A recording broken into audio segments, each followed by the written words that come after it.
Selamat datang, dan selamat beribadah, di The Way BSD. Mari hadir, ibadah Kristen sejati. Ibadah Minggu Raya, online dan onsite service, pukul 11 siang.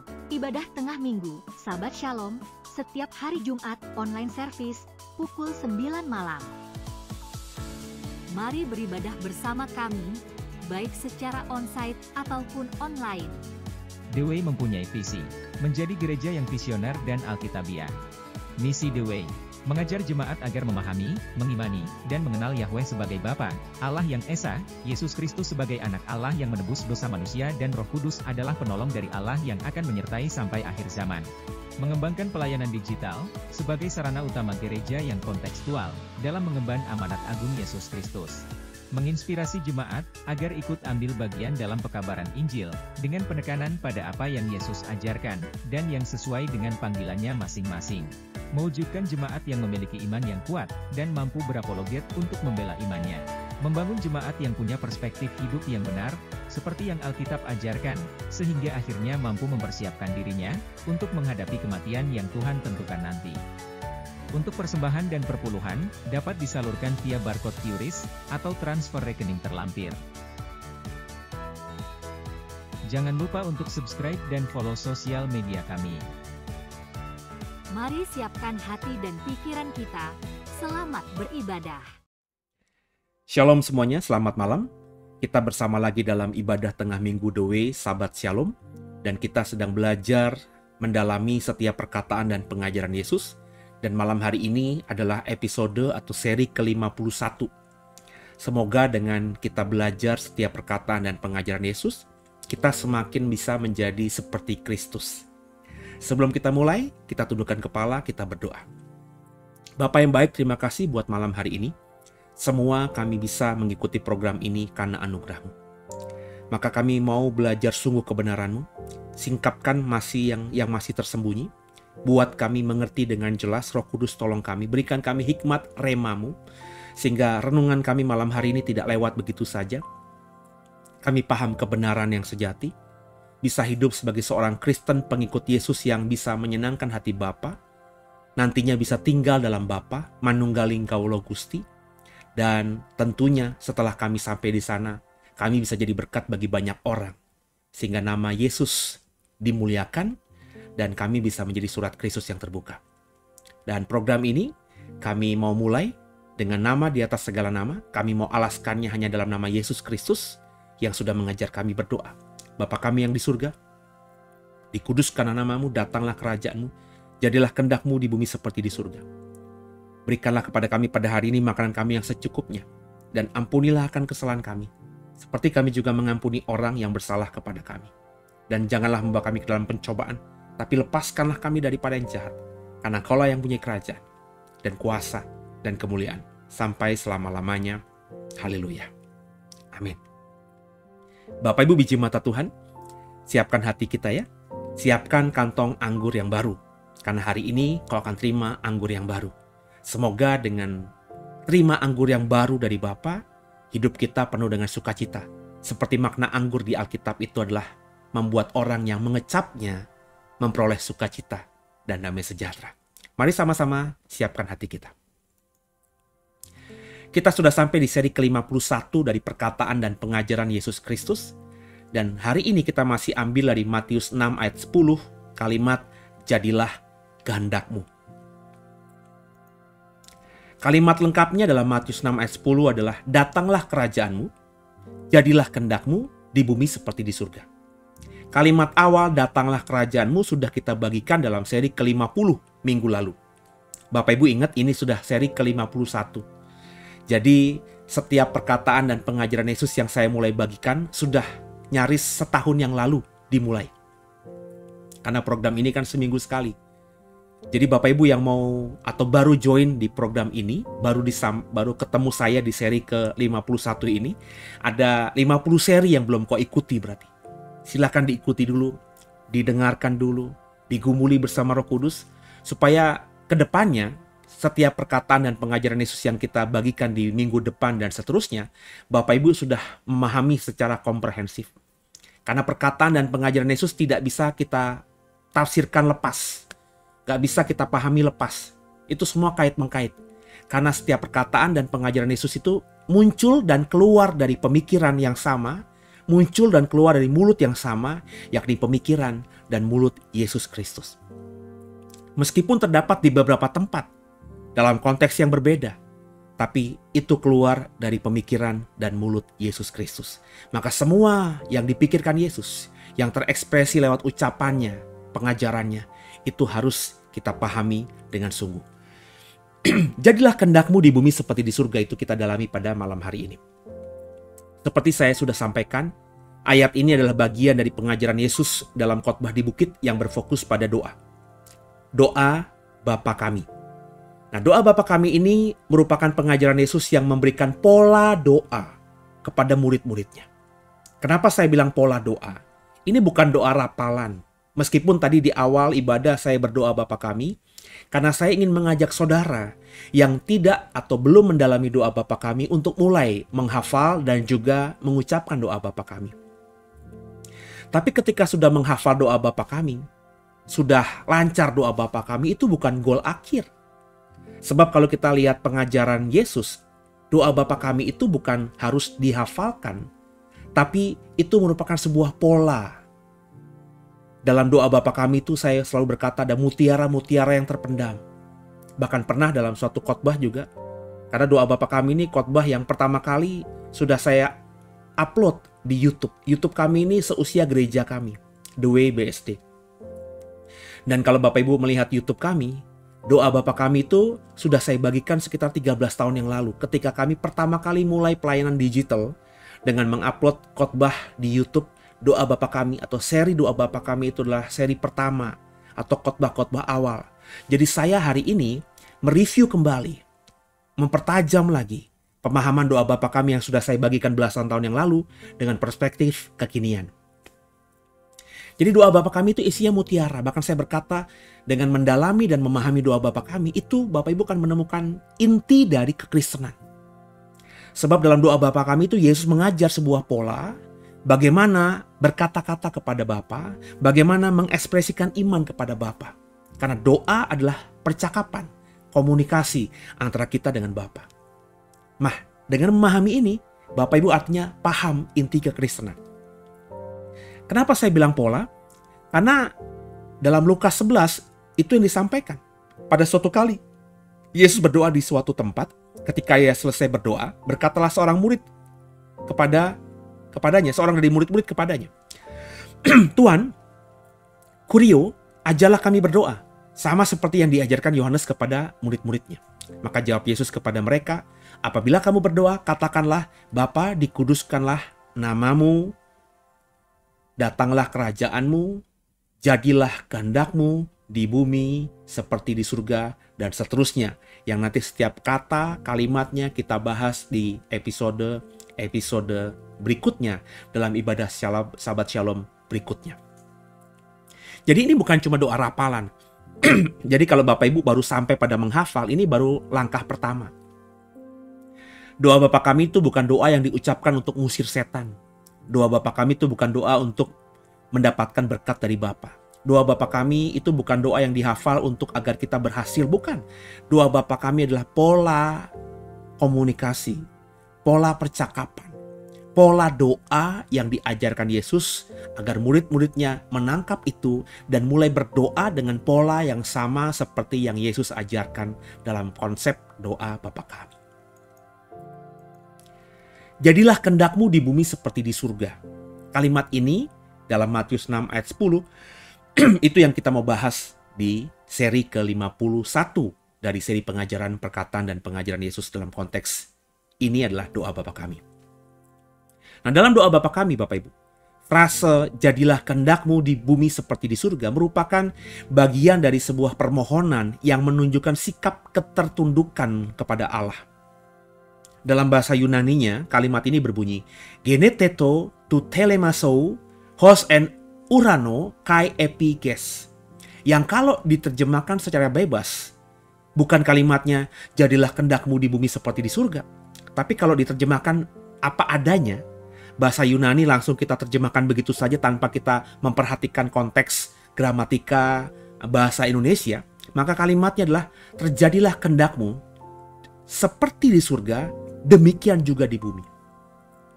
Ini terjemahan yang paling pas.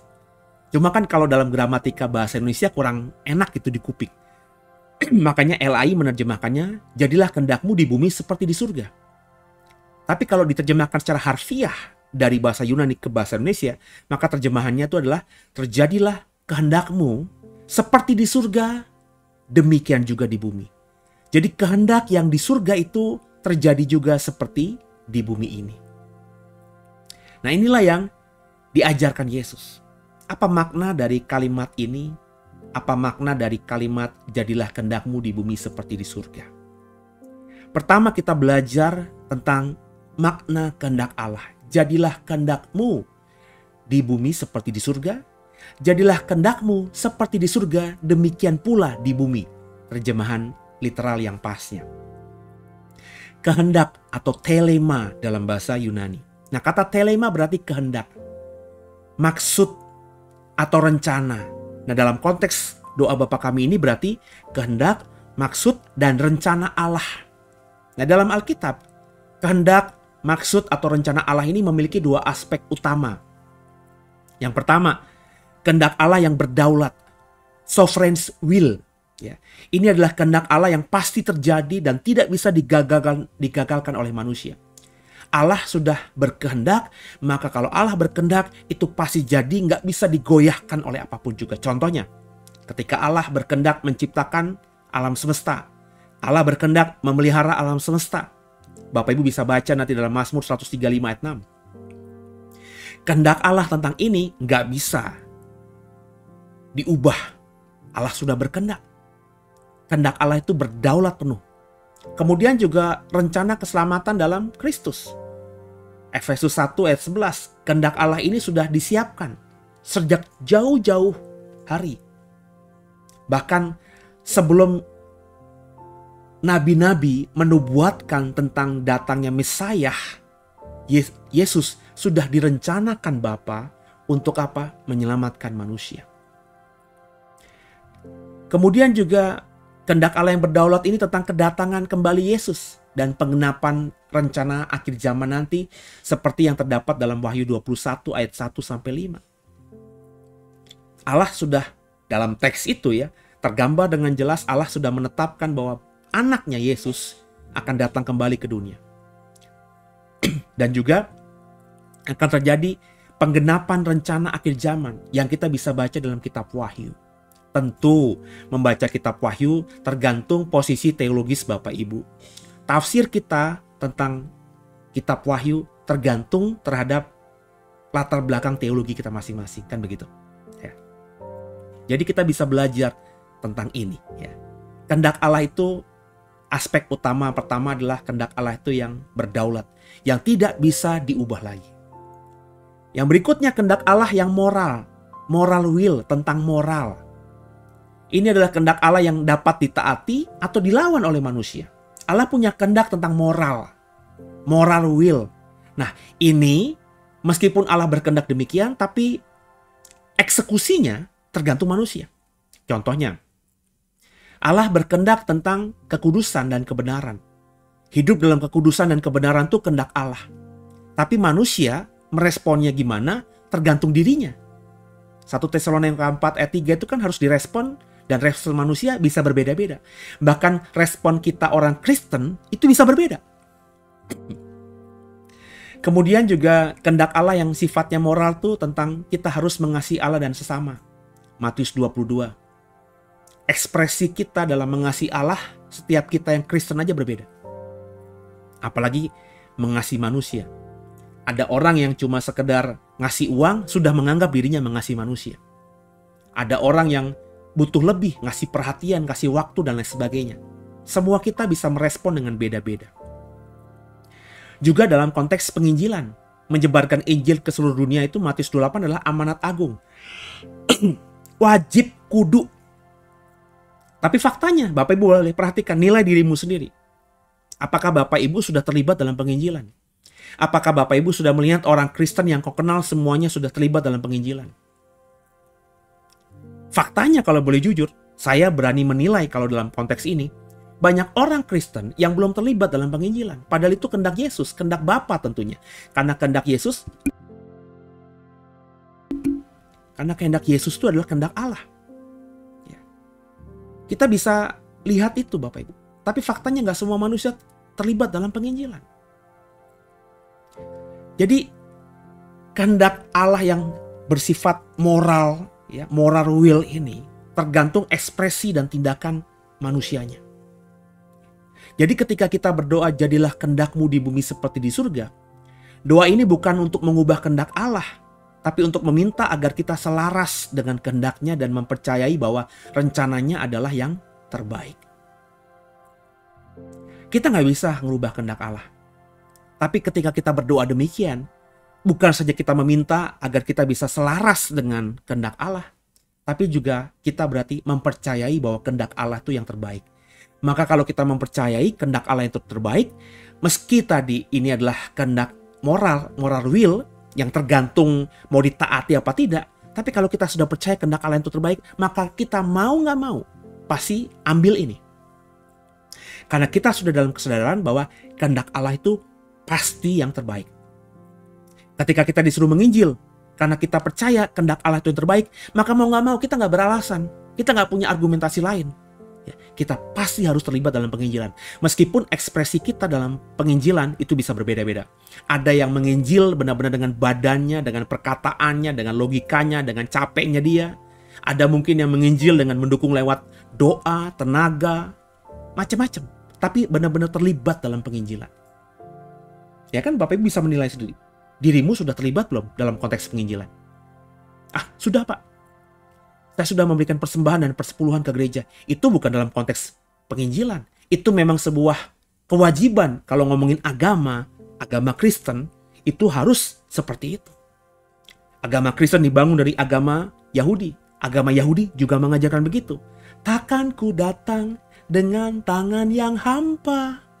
Jadi memberikan persembahan itu ucapan syukur kita kepada Bapa, kepada Allah. Mengembalikan persepuluhan juga karena itu diperintahkan oleh Allah. Mendukung penginjilan, meskipun kita sudah kasih persembahan, itu belum tentu terkait dengan pemikiran kita mendukung penginjilan. Harus lebih daripada itu. Nanti ada yang bilang, wah ini pendeta juga mata duitan. Sorry ya, kalau kau kenal saya bukan tipe begitu. Saya ngomong ini karena kebenaran, karena fakta. Ya. Tanya jemaat saya, apakah saya pernah minta persembahan, minta persepuluhan. Orang-orang yang di gereja aktif melayani, tidak memberikan persepuluhan, saya juga nggak terlalu gimana begitu. Memberikan persepuluhan tidak saya kasih perhatian lebih, nggak mengasih persepuluhan, saya juga tidak menganggap dia tidak ada. Enggak, itu bagi saya adalah tanggung jawab mereka sendiri, moral mereka sendiri. So saya sudah bisa membuktikan, saya berani ngomong begini karena saya berani membuktikan. Saya bukan tipe pendeta yang ngemis-ngemis persembahan. Tapi saya harus mengatakan ini supaya Bapak Ibu paham bahwa terlibat penginjilan itu banyak caranya. Salah satunya dengan dana. Dan dana yang kita berikan itu dengan persembahan, dengan persepuluhan, itu dua hal yang berbeda. Ya. Seperti contohnya jemaat-jemaat di gereja mula-mula. Mereka ketika beribadah, mereka sudah memberikan persembahan. Tapi mereka juga ada kalanya mengumpulkan uang lagi. Untuk apa? Mendukung pelayanan orang-orang kudus. Ya. Jadi ini yang harus dipahami oleh setiap kita. Dan saya berharap Bapak Ibu, meskipun ini bisa kita lakukan apa tidak, saya berharap si Bapak Ibu percaya bahwa setiap kehendak Bapa, kehendak Yesus itu yang terbaik. Kalau kita nggak bisa ngasih dukungan lewat dana, dengan tenaga dong. Kalau nggak bisa dengan tenaga, lakukan penginjilan dengan apa? Ide, masukan, doa. Pokoknya kita harus terlibat aktif. Ini banyak orang Kristen dukung tenaga enggak, dukung uang juga enggak, ngasih saran, masukan, kritik buat yang membangun ya, buat gerejanya supaya komunitas Kristen di gerejanya tuh aktif dalam penginjilan. Sama sekali enggak peduli. Doa aja enggak. Yang murah, yang cuma kita bergumul mendukung doa, membagikan iman kita supaya kita masuk dalam peperangan rohani, agar penginjilan gereja kita penginjilan yang dilakukan oleh hamba-hamba Tuhan di gereja kita itu bisa efektif, kita masuk dalam dimensi roh, itu pun tidak kita lakukan. Padahal itu adalah kehendak Bapa, kehendak Yesus. Ketika kita berdoa, jadilah kehendak-Mu, kita mengakui kedaulatan Allah dan menyerahkan diri kepada rencana dan kehendak-Nya yang lebih besar dalam segala aspek kehidupan, yang seringkali melampaui pemahaman manusia. Jadi kalimat jadilah kehendak-Mu itu bukan kalimat rapalan, bukan kalimat yang harus wajib diucapkan ketika kita berdoa, tapi kita maknai dengan dalam. Ini pola doa. Ada pola hidup juga. Makanya saya bilang tadi, doa Bapa kami itu berisi mutiara-mutiara terpendam. Inti kekristenan itu ada di sini. Maka dengan kita berdoa jadilah kehendak-Mu di bumi seperti di surga, itu berarti kita benar-benar mengakui kedaulatan Allah, mengakui bahwa kehendak Allah itu yang terbaik, dan kita menyerahkan diri penuh pada rencana kehendak-Nya itu. Yang meskipun ya tidak bisa kita pahami, tapi kita percaya setiap kehendak Allah itu yang terbaik, dan kita berarti memposisikan diri untuk mendukung kehendak Allah itu. Karena kita sudah nilai dan imani sebagai yang terbaik, maka kita dukung dengan segala cara yang kita bisa. Ingat ya, yang kita bisa. Jangan mendukung dengan yang tidak kita bisa. Jangan mentang-mentang saya ngomong tadi soal kita mendukung lewat dana, terus kehidupan ekonomi kita itu belum mencukupi, kita paksa mendukung gereja kita penginjilan lewat dana. Supaya pemberian dukungan lewat dana itu diperhatikan gereja, kita kasih yang besar. Padahal dana untuk penginjilan yang kita kasih besar ke gereja itu hasil dari hutang. Ya nggak bagus dong. Bukan itu yang saya maksudkan. Jadi lakukan yang bisa kita lakukan, saya bilang tadi. Tapi terlibat dalam penginjilan. Karena penginjilan itu kehendak Yesus. Yesus berkata, aku melakukan yang Bapakku perintahkan. Berarti penginjilan itu, memberitakan Injil sampai ke ujung dunia sampai Yesus datang, itu adalah kehendak Allah, itu yang terbaik. Kalau kita belum bisa mendukung dengan dana, dukung dengan yang lainnya dong. Kan begitu. Ya. Jadi kalimat ini kalimat yang sangat dalam, Bapak Ibu. Bukan kalimat yang kalau diucapkan tiba-tiba Satan tuh menjerit kepanasan, bukan. Doa ini punya makna dalam supaya kita bisa memahami kebenaran bahwa dalam hidup kita ini harus benar-benar didedikasikan untuk mengakui dengan total surrender kepada kehendak Allah dan kedaulatan Allah. Ya. Makanya Paulus katakan hidupku bukannya aku lagi, itu maksudnya. Hidupku itu ya untuk kehendak Allah. Aku melakukan sesuatu untuk kehendak Allah. Makanya Paulus pernah satu sisi sempat putus asa. Ya bagaimana gak putus asa? Banyak orang yang diajar, ditinggal dikit udah murtad. Terus di tempat lain dia dianiaya, disesah, bahkan nyaris dibunuh. Dia sempat bilang kan, aku kalau ngomongin hati pengen kembali cepat kepada Yesus. Ya. Dia pengen mati supaya dia segera bisa bertemu dengan Yesus dan juga Allah. Tapi dia urungkan itu, kenapa? Karena dia mengasihi jemaatnya. Dia punya utang tanggung jawab untuk mendewasakan jemaatnya. Berarti Paulus meskipun hatinya sudah capek menghadapi tekanan pelayanan, tapi dia masih terus, kalau Tuhan masih izinkan aku hidup. Kalau Bapa di surga, Tuanku di surga, dan Yesus sebagai Tuanku juga, yang sudah menyelamatkanku masih menghendaki aku melayaninya di bumi ini sebagai manusia, maka apapun tantangannya, aku akan melakukan kehendak-Nya dengan sungguh. Nggak ada putus asa. Orang yang sudah paham ini nggak pernah putus asa, nggak pernah bersungut-sungut, nggak pernah hitung-hitungan. Baru melayani sekali udah merasa besar kepala. Baru melayani sekali sudah posting di sosial media sana sini. Saya tuh paling haram tuh kalau melayani itu di posting-posting gitu. Ya. Secara pribadi ya, tapi secara komunitas saya sering meminta untuk diposting supaya kalau ngomongin komunitas kan bukan orang, bukan individunya, tapi komunitasnya. Misalnya The Way bikin aksi sosial, memberikan sumbangan ke panti asuhan, terus juga ngelakuin banyak hal gitu ya. Itu kami posting karena yang kami lakukan komunitas, supaya komunitas kami yang kami lakukan secara komunitas sebagai gereja menginspirasi komunitas Kristen lain. Tapi kalau saya doain orang, saya diminta untuk ketemu orang, janjian di mall, konseling, saya nggak pernah ngepost itu. Kalau saya loh ya. Meskipun saya saat itu melayani, saya khotbah di gereja manapun aja nggak pernah saya post.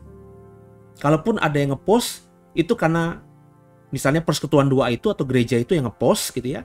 Kemudian fotonya di tag ke saya, ya di Facebook atau di mana, kemudian ya saya repost aja sebagai tanda saya menghormati. Ya. Sebab kalau saya pelayanan di sebuah komunitas, terus komunitas itu kan punya sosial media kan. Mungkin bagi mereka, ya mereka mengapresiasi saya dan juga mungkin untuk juga sebagai data mereka tersimpan di Facebook, mereka post di Facebook mereka, di Instagram mereka, di TikTok mereka. Terus mereka tag saya, ya berarti kan mereka ingin agar saya juga notice itu kan. Nah sebagai tanda bahwa saya notice bahwa saya di tag dan foto saya dari situ, ya saya biasanya ya repost gitu ya, atau mempost ulang ya di media sosial saya. Tapi itu dokumentasi mereka, bukan saya. Ya saya nggak pernah minta tuh kalau saya pelayanan, fotoin dong saya dong, ya dokumentasi ya, nggak pernah, ya dimanapun. Ya tidak. Kalaupun saya punya, itu karena mereka pekerja gereja itu, ya aktivis gereja itu tuh jemaat gereja itu yang ngambil saya secara candid. Atau kalau tidak candid, mereka minta difoto. Karena ada beberapa jemaat dari gereja lain tuh kalau pendeta tamu datang minta foto dong Pak, ya saya terima saja. Terus mereka sudah tahu Facebook saya, tahu nomor WhatsApp saya, akhirnya dikirim ke saya. Jadi bukan saya yang minta tolong fotoin dengan ini, nggak pernah. Ya.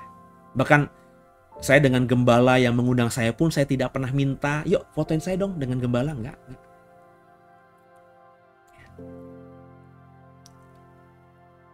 Nangkep ya Bapak Ibu. Saya melayani tulus saja gitu. Dan saya pengen saudara juga begitu. Ya.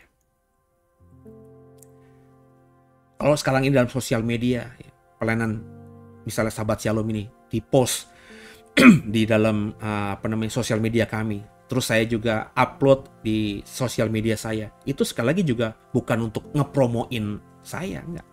Ya supaya banyak orang yang temenan sama saya di sosial media itu tahu bahwa ini loh pelayanan saya. Tapi biasanya yang saya post itu ya dalam konteks pengajaran. Bukan foto-foto lagi makan. Bukan foto-foto lagi di depan mimbar. Atau lagi saya khotbah diminta foto, enggak. Tapi konteks pengajarannya. Isinya. Ya, supaya mereka bisa dengar. Sebab bisa saja mereka tidak pernah mendengar khotbah saya tentang itu. Karena saya hanya khotbah itu di sebuah gereja atau mungkin hanya di Due.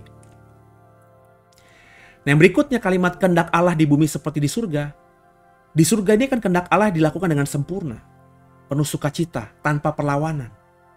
Di surga tuh nggak ada pemberontakan. Tapi ada Pak, Satan tuh memberontak Pak. Nah ini kan tafsir. Saya lagi bagi pengajaran saya soal Satan soalnya di membership YouTube WBSD. Oh ya Bapak Ibu kalau mau belajar banyak dengan saya, dengan detail, dengan dalam, dan mau mendapatkan pemahaman saya yang mungkin saja tidak saya bagikan di mimbar gereja untuk umum ya. Saya bagikan hanya untuk membership dari YouTube WBSD. Pengajaran saya soal Satan yang dalam yang mungkin juga agak sulit untuk saya bagikan untuk umum sekarang ini ya, itu sudah saya bagikan di membership. Di surga itu bagi saya nggak ada perlawanan, semuanya holy, ya kudus, semua benar-benar mengekspresikan kehendak Allah secara 100% in heaven, di Uranos, di Hasamayim. Malaikat dan makhluk surgawi sepenuhnya taat kepada Allah, Mazmur 103. Tidak ada dosa, tidak ada pemberontakan, tidak ada kejahatan di surga itu. Nah, namun di bumi manusia sering memberontak kepada kehendak Allah. Oleh karena itu doa ini adalah permohonan agar bumi semakin menyerupai surga.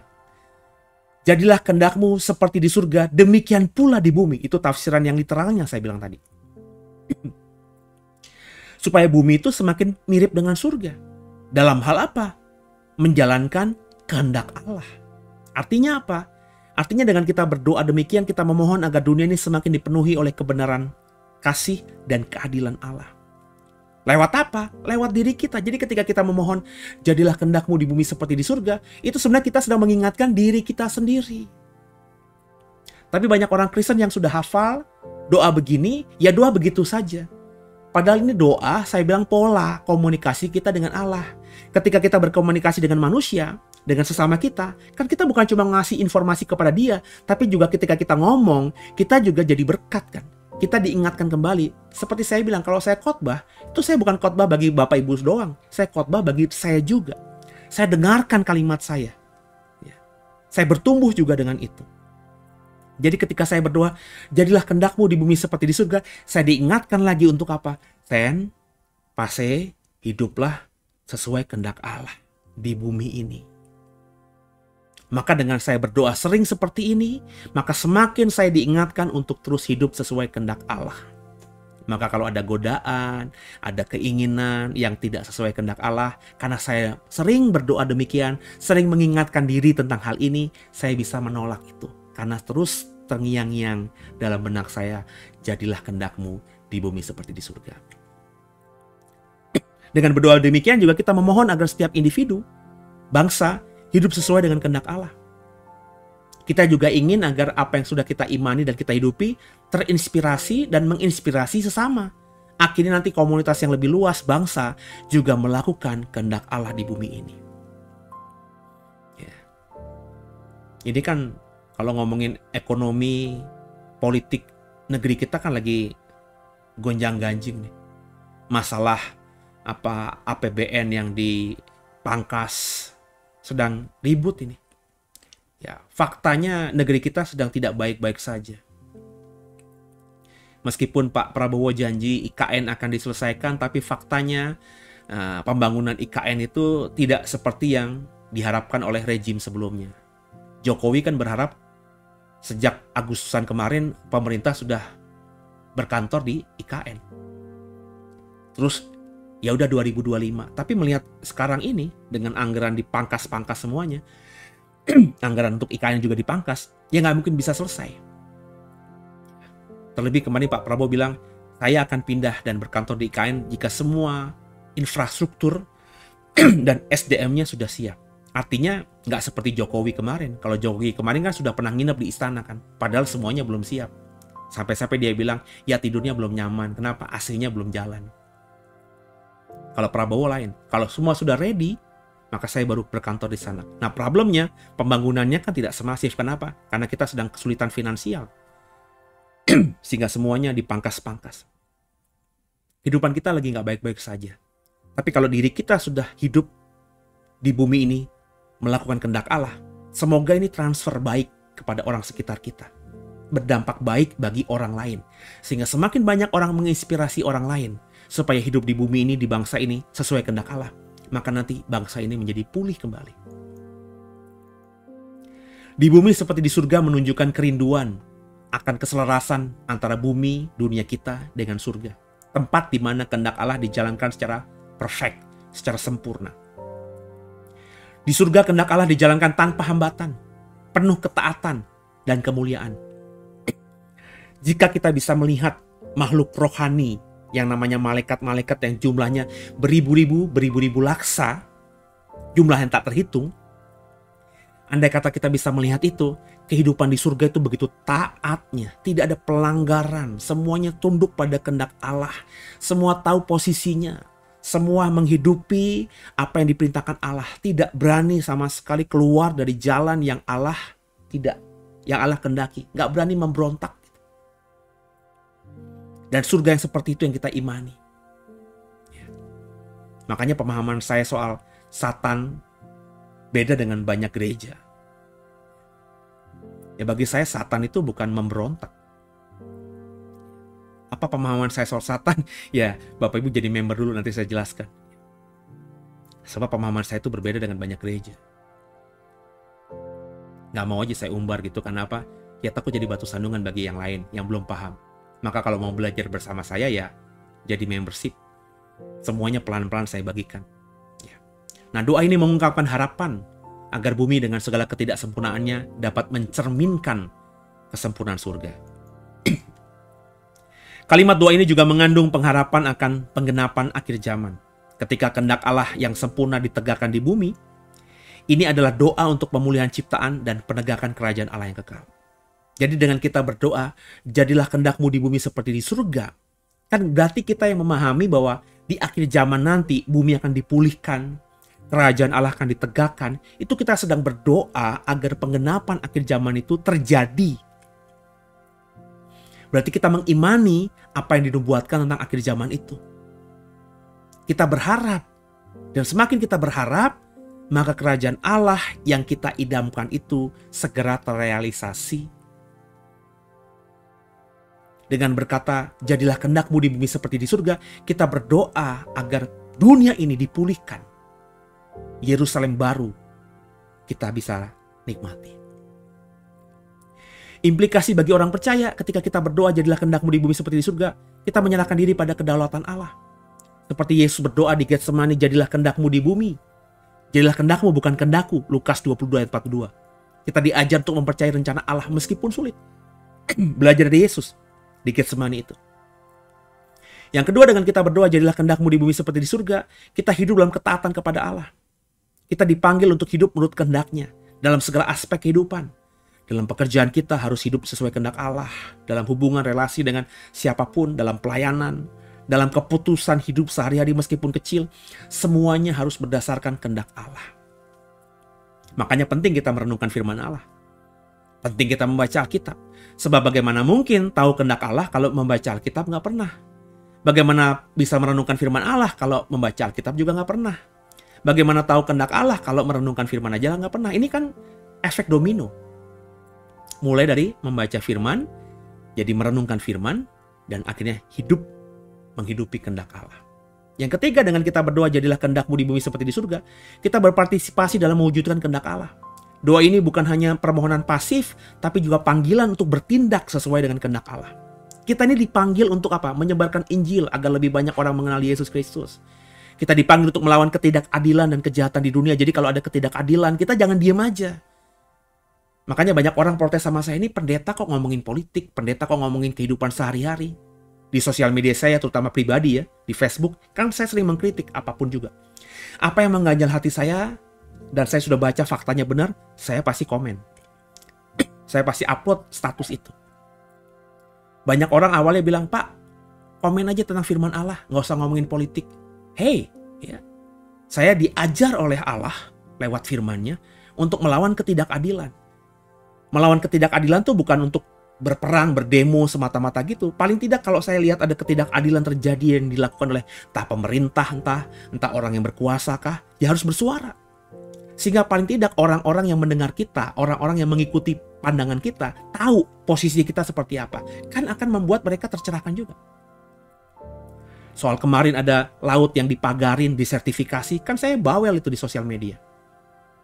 Ya, karena itu jelas-jelas melanggar undang-undang.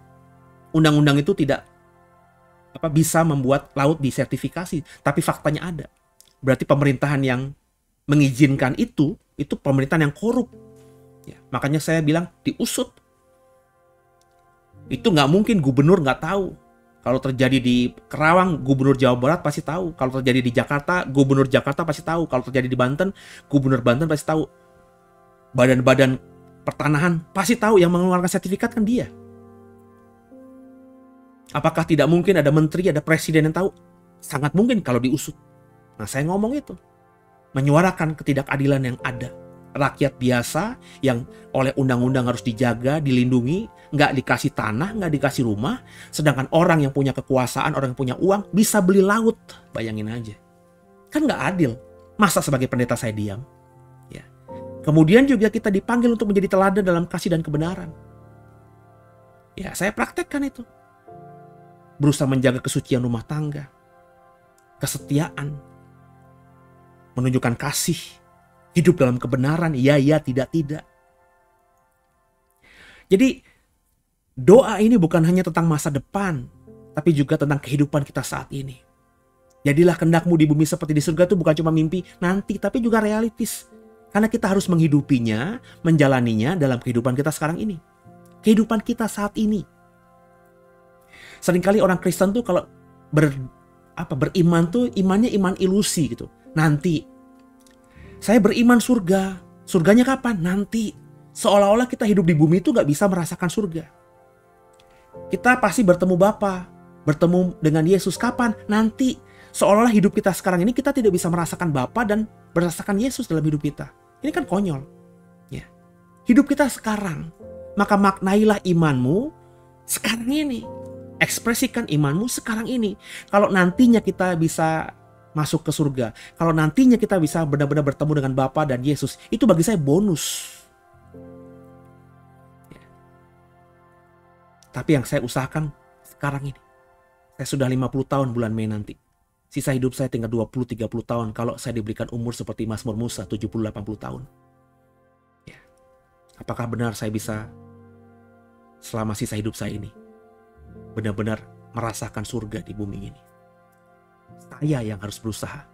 Saya harus benar-benar menghormati kehendak Allah dengan melakukannya di bumi seperti di surga. Jadi kita dipanggil untuk menjalankan kehendak Allah dalam tindakan, perkataan, dan sikap kita sehari-hari. Dengan berdoa jadilah kehendak-Mu, kita berkomitmen untuk hidup sesuai dengan prinsip-prinsip kerajaan Allah seperti kasih, keadilan, pengampunan, pelayanan kepada sesama. Jadi doa jadilah kehendak-Mu di bumi seperti di surga, ini bicara tentang kekinian, masa kini. Kau ketika berdoa seperti itu sudah hidupi belum di hidupmu saat ini? Gimana caranya? Ya dengan yang kita bisa.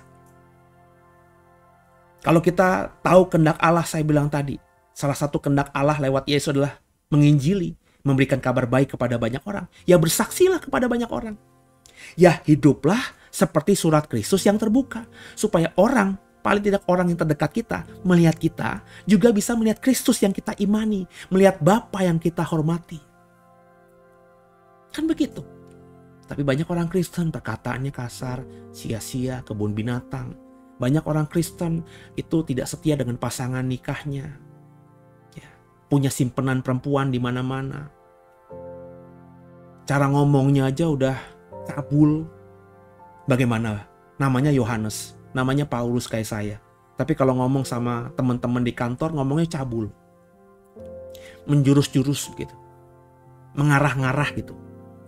Jadi kalau ada perempuan merespon, itu malah dideketin padahal sudah punya istri, sudah punya anak. Namanya Yohanes, namanya Paulus. Bagaimana coba? Ya. Tiap hari berdoa doa Bapa kami. Tapi cuma dirapal doang, dipikirnya mantra itu. Tapi nggak dihidupi. Itu makanya kan dalam Matius 7, Tuhan aku sudah begini. Apa kata raja? Nyala dari hadapanku, kau pembuat kejahatan. Banyak orang Kristen cuma bisa ngomong doang. Omongannya manis, doanya manis. Tapi tong kosong nyaring bunyinya. Nggak dilakukan dalam kehidupan sehari-harinya. Kalimat ini mencerminkan sikap penyerahan diri dan ketaatan kepada Allah. Kita mengakui bahwa kehendak Allah lebih baik daripada kehendak kita sendiri dengan berdoa demikian tadi. Dan kita siap untuk mengikutinya. Jadilah kehendak-Mu di bumi seperti di surga. Berarti kita sadar bahwa kehendak Bapa itu lebih baik daripada kehendak kita. Jadi meskipun ya, apapun alasannya, tantangannya, kita siap untuk mengikuti Dia dan melakukan kehendak-Nya. Meskipun mungkin nggak mudah. Seperti Yesus tadi kan. Bapa, kalau boleh cawan ini lalu daripadaku. Itu kan nggak mudah melewati salib. Tapi kata Yesus, jadilah kehendak-Mu, bukan kehendak-Ku. Jadi harus kita inspirasikan. Ya, perkataan Yesus, pengajaran Yesus, hidupnya Yesus. Kita jadikan inspirasi buat kita supaya kita bisa hidup seperti Yesus. Kalau kita beriman, ku mau seperti-Mu Yesus, itu apanya gitu loh. Pasti kalau banyak orang Kristen bernyanyi, ku mau seperti-Mu Yesus, yang dipikirnya supaya aku bisa bangkitin orang mati. Supaya aku bisa celikan mata orang buta. Supaya aku bisa bikin orang yang lumpuh berjalan. Tapi kita tidak sama sekali berpikir bahwa hidup kita harus seperti Yesus. Yang menyerahkan masa mudanya 30 tahun loh dia. Melayani Bapanya di surga. Dia nggak memikirkan nafsu dagingnya. Untuk perempuan kah? Untuk kehidupan yang mewah kah? Enggak. Dia punya kesempatan ketika dia jadi rabi. Jadi guru yang punya banyak murid. Ingat yang menjadi muridnya Yesus itu salah satunya adalah istri bendaranya Herodes. Berarti ini perempuan ini istrinya raja. Kerabat raja. Orang paling berpengaruh, penguasa, bendahara, punya uang. Jadi jangan bilang Yesus dan kelompoknya itu miskin. Enggak, punya duit, tapi dia tidak makai itu semua. Ketika dia masuk ke Yerusalem terakhir kalinya, semua orang menghamparkan baju. Hosana, Hosana, terpujilah anak Daud.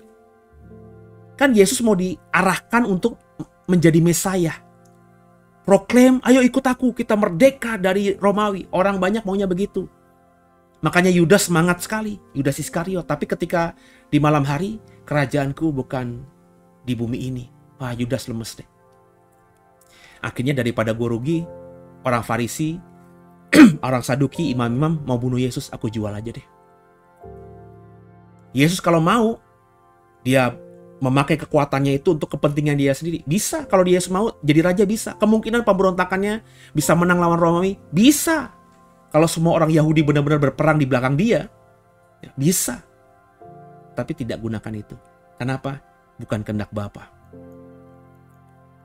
Jadi relasi dengan kalimat sebelumnya, doa kita yang kemarin kita sudah bahas, datanglah kerajaanmu, kalimat yang kita bahas dalam Matius 6 ayat 10 minggu lalu, apa hubungannya dengan kalimat itu? Kalimat jadilah kehendakmu ini erat kaitannya dengan permohonan sebelumnya, datanglah kerajaanmu. Keduanya saling melengkapi. Kerajaan Allah terwujud ketika kehendaknya dijalankan di bumi ini. Ya kan? Jadilah kehendakmu di bumi seperti di surga, sebelumnya datanglah kerajaanmu. Jadi kerajaan Allah itu akan terwujud kalau kehendak Allah di surga itu dijalankan di bumi. Ini menegaskan bahwa kerajaan Allah bukan hanya tentang kekuasaan, tapi tentang penegakan kehendaknya, keinginannya, maunya Bapa, agar semua yang maunya Bapa itu benar-benar terjadi di bumi. Apa itu maunya Bapa? Yakni kasih, kebenaran. Jadi Bapa ingin kita sebagai orang yang percaya kepadanya, hidup dalam kasih dan kebenaran. Nah, dengan mengucapkan doa, datanglah kerajaanmu, jadilah kehendakmu di bumi seperti di surga. Ini mengajak kita untuk menyelaraskan hidup kita, Bapak Ibu. Menyesuaikan hidup kita supaya satu frekuensi, satu langkah, satu nada, satu irama. Ya. Dengan apa? Dengan kehendak Allah. Sehingga kita dapat mengalami persekutuan yang lebih dalam dengan Allah, dengan Bapa. Dengan kita berdoa demikian juga kita juga mengundang Allah untuk bekerja dalam hidup kita. Membantu kita, mengubah kita supaya kita bisa sesuai dengan rencana dan kehendaknya. Jadi makna jadilah kehendakmu di bumi seperti di surga ini dalam. Pertama intinya, dengan kita berdoa demikian kita mau merubah diri kita agar benar-benar di bumi ini hidup sesuai kehendak Allah. Yang kedua, kita percaya kehendak Allah. Sehingga kita berharap sungguh Allah menolong kita, memampukan kita bisa hidup benar-benar sesuai kehendak Allah. Ada kerjasama antara kita dengan Allah. Sehingga kalau demikian kita akan semakin intim. Dan kita akan semakin mengenal Bapa dalam hidup di bumi ini. Jadi hikmat, wisdom yang saya dapatkan di malam hari ini dalam ibadah Sabat Shalom episode ke-51 ini adalah hidup harus di dalam kehendak Allah. Apa yang kau jalani sehari-hari, sudahkah dalam kehendak Allah? Yang kau lalui hari-hari, yang kau rencanakan, apakah sesuai kehendak Allah? Kalau belum, ayo bertobat, arahkan hidupmu sesuai dengan kehendak Allah untuk kita lakukan di bumi ini. Demikian ibadah kita dan sharing firman Tuhan tentang perkataan dan pengajaran Yesus. Khususnya kita dalami perkataan Yesus yang terdapat dalam Matius 6 ayat 10. Jadilah kehendakmu di bumi seperti di surga. Kalau Bapak Ibu mau belajar bersama saya lebih lagi, silahkan di scan barcode ini. Supaya Bapak Ibu bisa jadi membership dari YouTube WBSD. Ya. Kalau Bapak Ibu sudah jadi membership dari YouTube WBSD, bisa di scan lagi barcode ini. Ya. Supaya Bapak Ibu bisa isi formulir. Ya. Nanti formulir ini ketika dikirim ke kami, Bapak Ibu akan saya undang di WhatsApp group. Untuk menjadi membership dari WhatsApp group kami. Ya, nanti dalam WhatsApp group kami ini program-program berikutnya di bulan Maret nanti saya bikin sekolah tentang bagaimana membaca Alkitab, menafsirkan Alkitab. Ya, link Zoom-nya karena pertemuannya semuanya lewat Zoom ya, akan saya bagikan di dalam WhatsApp group ini. Bagi membership itu sudah free ya. Semua seminar, semua pengajaran, semua kelas yang kami buat itu nanti free. Karena memang tujuan kami ingin memperlengkapi saudara lebih dalam lagi, sehingga saudara siap bukan saja untuk melayani, tapi untuk jadi penuai jiwa-jiwa di akhir zaman. Itu saudara ya. Jadi ayo jadi membership dari YouTube WBSD, dan juga scan barcode ini kalau sudah jadi member, supaya data saudara kami terima dan kami add saudara dalam WhatsApp group. Nanti semua informasi kita bikin seminar, mungkin nanti kita bikin kopi darat, ketemu di mana gitu, bikin pertemuan, family gathering mungkin. Ya, kita nanti informasikan semuanya di WhatsApp grup itu ya. Semoga ini disambut dan kita bisa meskipun jauh tetap bisa menjadi keluarga besar dalam keluarga Kristen sejati DWBSD. Demikian firman Allah dan ibadah kita di malam hari ini. Sebelum saya akhiri, saya mengajak semua untuk satu hati kita berdoa. Bapa yang baik, terima kasih buat malam hari ini. Kami mengucap syukur, kami sudah diingatkan makna dalam dari kalimat doa Bapa kami, jadilah kehendak-Mu di bumi seperti di surga. Dan terima kasih kami diingatkan untuk kami benar-benar mengarahkan diri kami di sisa hidup ini, di bumi ini, agar kami melakukan segala sesuatu seperti kehendak Allah. Bahkan kami ketika berpikir merencanakan sesuatu, yang kami pikirkan, yang kami rencanakan harus sesuai dengan kehendak Allah. Dan dengan doa demikian juga kami diingatkan bahwa kalau kami tulus berdoa demikian, jadilah kehendak-Mu di bumi seperti di surga Bapa. Maka sebenarnya kami sedang juga memohon belas kasihan Bapa, memampukan kami manusia-manusia yang fana ini untuk bisa dimampukan hidup sesuai kehendak Allah. Sehingga hidup kami menjadi surat Kristus yang terbuka. Supaya kami bisa jadi terang dan garam bagi dunia ini. Bapa, kami mau hidup dalam kehendak-Mu di bumi ini. Kehendak-Mu yang di surga itu, di mana seluruh makhluk surga tidak ada yang berani melawan-Mu. Mereka hidup benar-benar sesuai dengan presisi seperti kehendak-Mu. Itu yang kami mau lakukan. Dan segala keterbatasan kami sadar, kami manusia fana, manusia yang sering kilaf, manusia yang tempatnya salah. Maka Bapa, tolong kami, urapi kami. Kasih Yesus melingkupi kami. Segala kutuk dosa nggak lagi berkuasa atas kami. Kami percaya kami sudah dipulihkan dan kami dimampukan untuk hidup dalam kehendak Bapa karena anugerah-Mu semata. Terima kasih buat malam hari ini. Berkati tangan-tangan yang memberkati pelayanan The Way lewat dana, lewat doa dan lain sebagainya.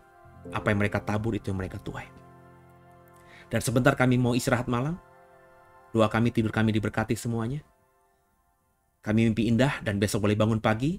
Beberapa kami libur dari Sabtu. Biarlah kami bisa menikmati Sabtu yang libur. Quality time bersama keluarga. Sehingga bersama keluarga kami bukan saja bersekutu di bumi, tapi juga nanti bersama dalam keabadian. Ampuni salah dosa kami. Yesus Kristus, Kaulah Tuhan Juru Selamat kami yang hidup. Dan Bapa, di dalam tangan-Mu lah kami serahkan tubuh jiwa roh kami. Kasih Tuhan. Arahkan hatimu dan terimalah berkat daripadanya. Berkat dari Allah yang memberikan kita semua damai sejahtera, limpah atas dirimu. Kasih anugerah yang Yesus berikan di atas kayu salib dengan menebus dosa kita, nyata dalam sisa hidup kita. Dan persekutuan yang manis mesra intim dengan Roh Kudus bisa kita rasakan sungguh dalam keseharian kita.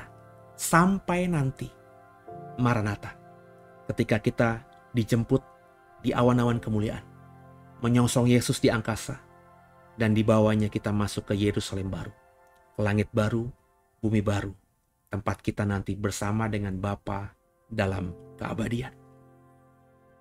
Yang diberkati katakan dengan iman. Amin.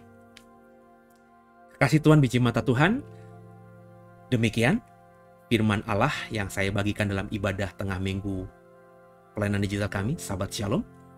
Sekali lagi kalau Bapak Ibu ingin mendukung pelayanan kami lewat persembahan, lewat persepuluhan, ada nomor rekening di deskripsi, bisa disalurkan ke sana. Dan setiap taburan saya pastikan akan digunakan dengan baik untuk membantu pelayanan The Way ini semakin efektif lagi. Mengajarkan kebenaran, menjangkau jiwa-jiwa yang belum hidup dalam kebenaran sejati. Dukung terus doa, program ini, dan program-program pelayanan digital kami lainnya, supaya lewat apa yang kami bisa ini, yang kita bisa ini, kita bisa bekerja sama, bantu di-share, bantu dikenalkan program-program kami kepada yang lainnya, supaya lewat pertolongan saudara, bantuan saudara, saudara benar-benar jadi rekan sekerja kami. Sehingga kalau dalam pelayanan kami nantinya ada satu orang bertobat yang membuat surga bersorak-sorai, setiap kita dapat upahnya. Jadilah rekan sekerja DWBSD. Bersama-sama kita melayani Bapa, melayani Yesus, Karena ladang sudah menguning katanya. Pekerja sedikit. Dengan karunia yang diberikan kita masing-masing, kita bekerja sama supaya kita bisa mengerjakan tugas yang Bapa perintahkan lewat Yesus untuk kita lakukan. Menangkan sebanyak mungkin orang untuk hormat kemuliaannya. Demikian, saya undur diri. Semoga semua diberkati. God bless you. Jesus bless you more and more. Haleluya.